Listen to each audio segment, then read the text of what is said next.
morning from the car on a very wet and miserable Monday morning here in Yorkshire, but we think that the weather's going to get a bit better. So today's Johnny Hoover Travels is a bit different because it's Johnny and Lou Travels. Luckily Lou's got the car and she's driving us to Skipton, and then we're going to go on the Settle and Carlisle, but time for coffee and cake at Ribblehead and a little walk underneath that viaduct. And of course, maybe you're the person who's actually clicked on this video, not because it's got anything to do with trains or the Settle and Carlisle, but because there's a picture of a cute dog on the thumbnail. So the third member of the team is Izzy, currently chilling on the back seat. She'll be fully in action when we get to Skipton. So the plan is we'll get to Skipton, you and I will have a quick look round the station and get some tickets while these two go for a little run round the park. Then we'll hop on the train and see how it goes.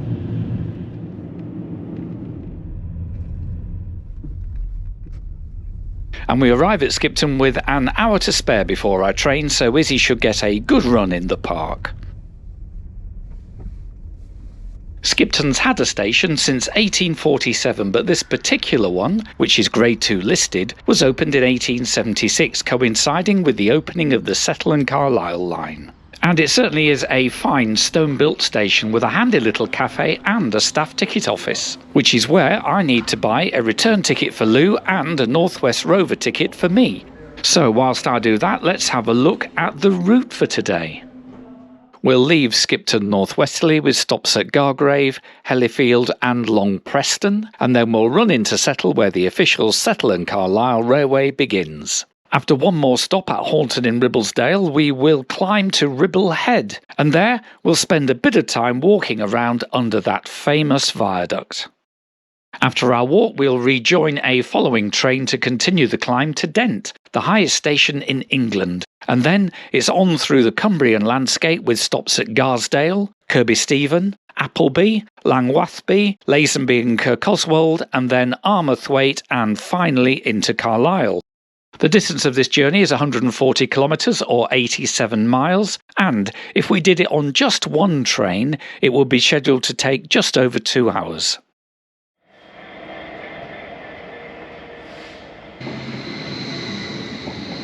Somebody's had a run in the park? She has. She's had a run in the park and also the dog. Thank you. I do the gags. I try my best. So we're leaving at a couple of minutes to 10? Or yeah. No? No. No. Unfortunately not. Unfortunately not. Apparently there's been a bird strike. So I didn't know that they even employed birds. Oh God, another dad joke. Thanks. So we're running about 25 minutes late, something like that. And then far. Yeah, so our walk at Ribblehead may be curtailed, but our coffee and cake will not be. Prioritise. Yeah. But we'll definitely get some shots of Ribblehead when we get there. But in the meantime, maybe some shots. So you may have already seen some shots of Skipton Station, which is very beautiful, Grade 2 listed. Lovely. Yeah, and we'll probably cut in a few shots of Izzy, who's down there.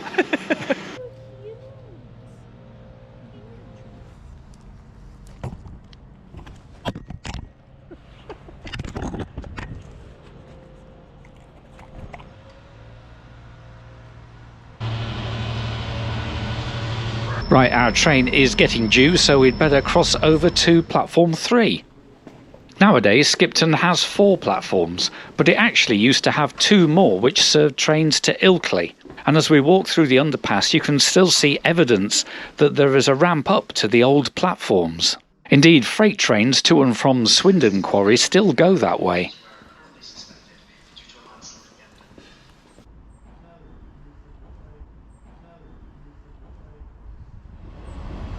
Eventually our train rolls in 30 minutes late, and it's a Northern 2-car Class 158 unit. And although these trains are, at least they've had a fairly recent refurbishment.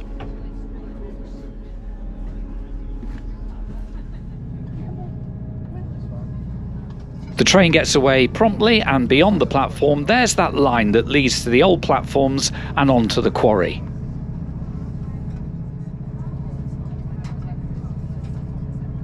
Well, the weather is rubbish, but Yorkshire still looks lovely. And at Gargrave we get to look at one of the original stone shelters that date from 1849.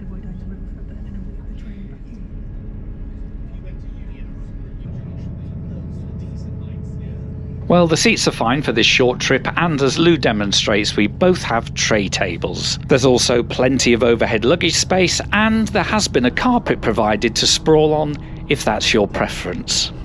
Well, it has been and still is very wet.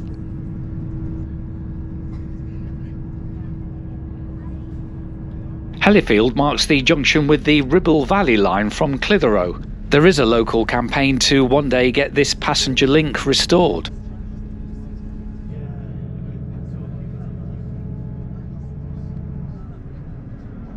Soon after Hellifield we cross over Long Preston Beck and into Long Preston Station. And all along here the railway line has been acting as the border of the Yorkshire Dales National Park.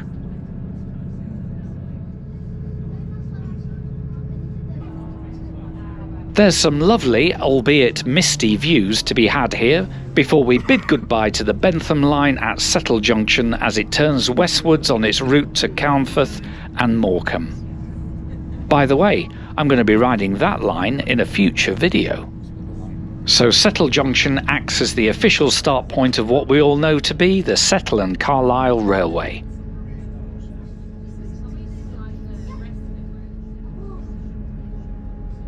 And take note of the Midland Railway design of the station at Settle, because it will be replicated all the way along the line.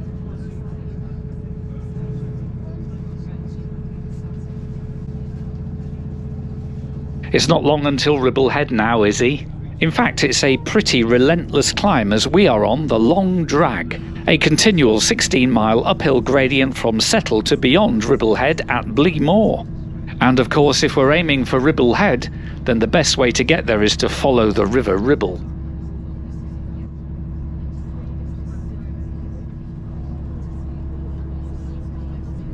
The line to Arkhow Quarry was only reinstated in 2015. There's also a stone train there waiting our passing before it can head north behind us.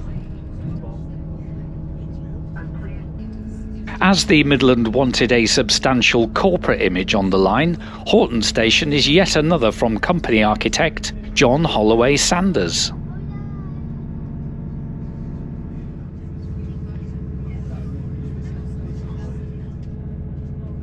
As we continue our progress through this remarkable and somewhat foreboding landscape, it's worth remembering that this line took over 6,000 navvies, 7 years to build between 1869 and 1876.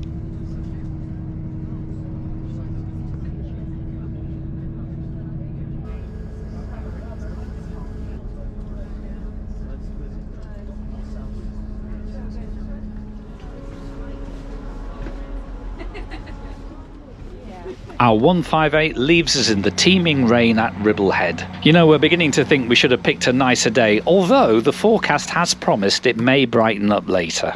Ribblehead has offset platforms with just a barrow crossing between them. This northbound platform actually dates from 1993, as the original platform was demolished when the station was closed in 1970. And of course, Ribblehead Station is another one to have dropped out of John Holloway Sanders' cookie-cutter design portfolio. At least one of us has no interest in architecture. Right, she was pretty good on the train, I thought. She was excellent on the train. She was excellent on the train. She's a good girl. She is. So, yeah, now we're at Ribblehead. And we're going to have a look at the viaduct, and I thought, oh, there's only 2 or 3 of us getting off the train, so it'll be quiet down there, but there's an absolutely chuffing massive car park. Yes. And it's going to be probably quite busy on the walk, but we know we came on the train. Yeah, we're going to do some of the walk, we're committed. We did confirm that the cafe is there and open. There will be cake. There will be cake, so we can guarantee that for cake lovers. And there may be some beers later when we get to Carlisle, so if beer lovers stick around. Yes. And dog treats, but we won't be eating those. Unless we get lost. Yeah.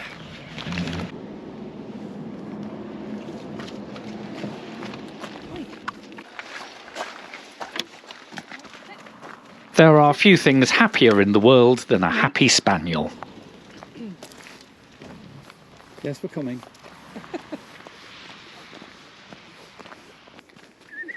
Is he? And here it is, emerging from the gloom, Ribblehead Viaduct. I reckon up there, somewhere, is one side, but we can't see it. You can't see it. Even the dog can't see it. Dog's not looking. The viaduct has 24 spans stretching for 400 metres. And at its highest, it's 32 metres above the valley. The construction workforce swelled to 2,300 men, most of whom lived in shanty towns set up near the base. The loss of life along the whole line was very great, with over 100 men dying creating this structure alone. Sound of a horn. Maybe we'll get a bit of train action on the old viaduct. And here's that stone train that has been slowly following us up from Arcow.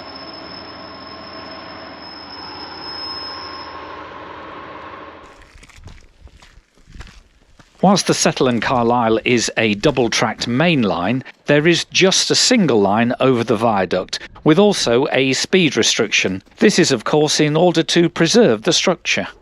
And as a result, another freight is having to wait its turn to cross, as there is another passenger train due on the line soon. Incidentally, Biffa is a UK waste management company, and hence that's why it has a quirky locomotive name.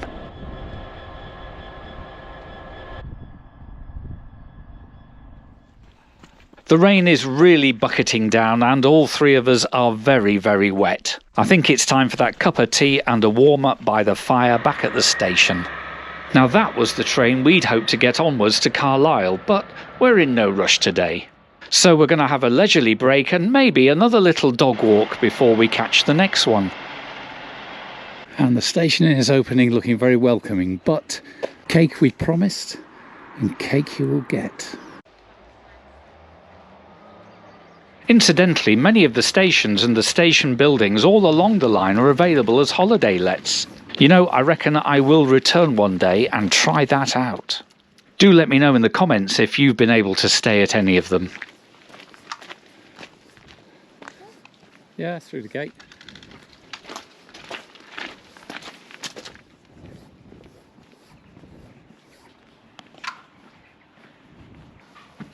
The tea and the big scones was only trumped by the lovely warm welcome from the station's volunteers, although obviously Izzy was the one that made the most friends.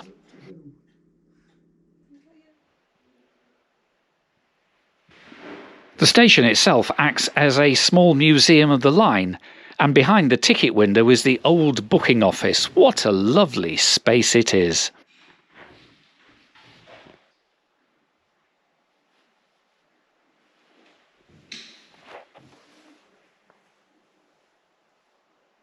Right, the sun is out, so we're going to quickly repeat a bit of the walk just to make sure Izzy has got all her steps in. So the weather's looking a bit better now. We've had a great big scone and a nice cup of tea. Do, when you go to Ribblehead, go to the cafe, give a bit of money to the volunteers there, and they're keeping the building up and all the other facilities, so Absolutely. Well done for them. Absolutely marvellous. And now, as no doubt the edit team are probably showing you as I speak, we can see the top of Whernside, and yeah, so we're giving Izzy one little run out, basically, so she can have a wee or something, and then we'll be on the 1435 to keep on going north.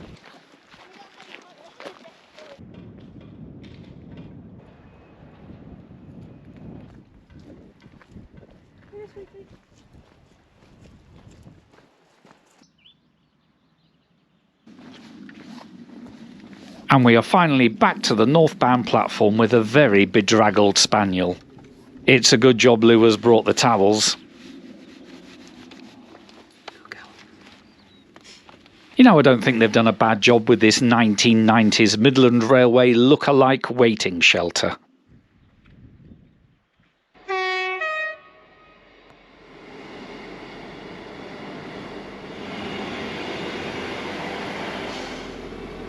And as we are now in the mid-afternoon, this train is a bit quieter, so I'll be able to hop from side to side if I need to. And as we enter the train, as you can see, there's some onboard catering provided. I didn't get any shots from the top of the viaduct because the train manager decided to pick that very time to inspect our tickets. Oh, and don't worry, she's keeping the upholstery clean by sitting on Lou's coat. And the climb continues to Dent, which is the highest station in England. And it's also a pretty remote station, as the village of Dent is nearly 5 miles away. Oh, and as I said earlier, you can stay in the station and the buildings around it. Welcome aboard this Northern Service, Garsdale.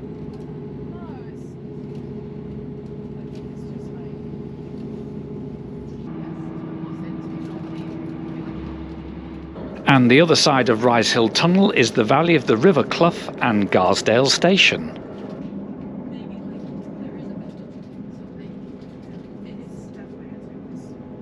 Welcome aboard this Northern Service to Carlisle. The next station stop is Kirkby Stephen.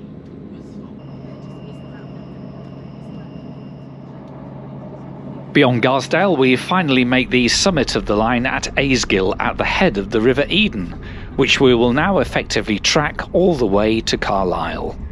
And the imposing fells along the Malastang edge make for a great, if brooding, view along this stretch.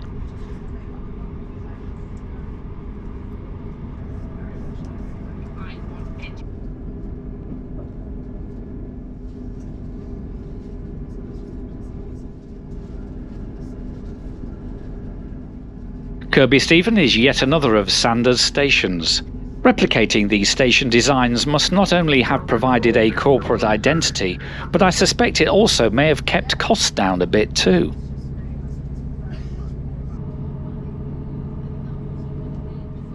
And whilst we miss some of the view off Ribblehead, we're perfectly placed for the view from Smardale Viaduct.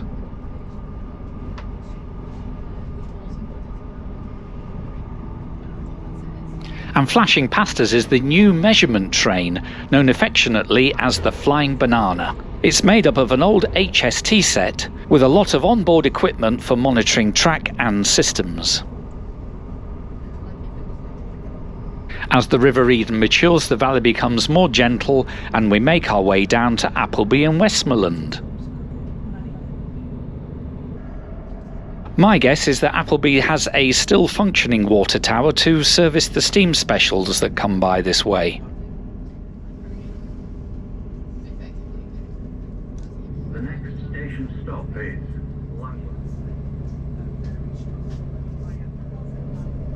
And at Appleby North Junction, the line to the now preserved Eden Valley Railway peels off.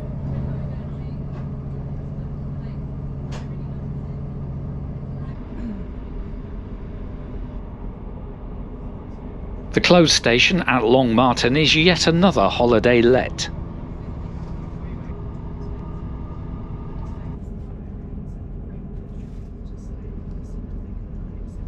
Welcome aboard this Northern Service to Carlisle. The next station stop is Lazenby and After Langwathby, we cross over the Eden, which has become a pretty major river by now.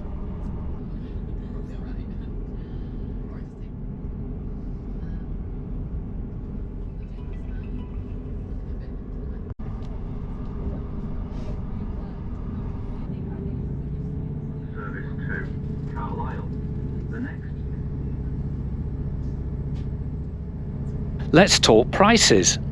Lou's Offpeak return cost £32.10 on the day. Booking in advance, you could maybe get that down to about £23. And I bought a Northwest Rover, which gives me 4 days travel in an 8-day period. This comes in at £96.80, although I got a third off with my senior railcard. Just south of Carlisle, the line from Newcastle joins us, and we're held for a couple of minutes awaiting a platform. But finally, we slide softly into one of Carlisle's south-facing bay platforms.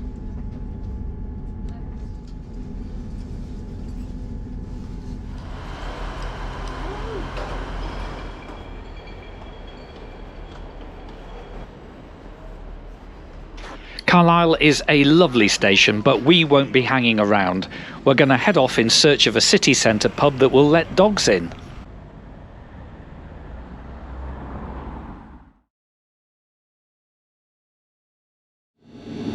Right, so that's it. We're just leaving Carlisle on our way back to Skipton after a soggy day. But yeah, we got a nice little walk underneath the Ribblehead, and we did get a bit of cake, or at least a bit of scone, and or is it scone? And a really good cup of tea and a nice chat inside the station itself. And so now we've had a little time round Carlisle, something to eat, and just going to make our way back to Skipton. It's been, as John said, a long and soggy day. This one is exhausted. Oh, yep. Yeah, just wanted to sign off by saying, just so you know, Colin, even though it wasn't filmed, we have had a couple beers. And thank you for coming along on the Settle and Carlisle dog walk. I do really appreciate all the views and comments, and please do subscribe for more trips a bit like this, but with less dogs. Oh, and if you'd like to watch another scenic northern trip, then why not click here for an earlier adventure from Carlisle to Newcastle on the Hadrian's Wall line.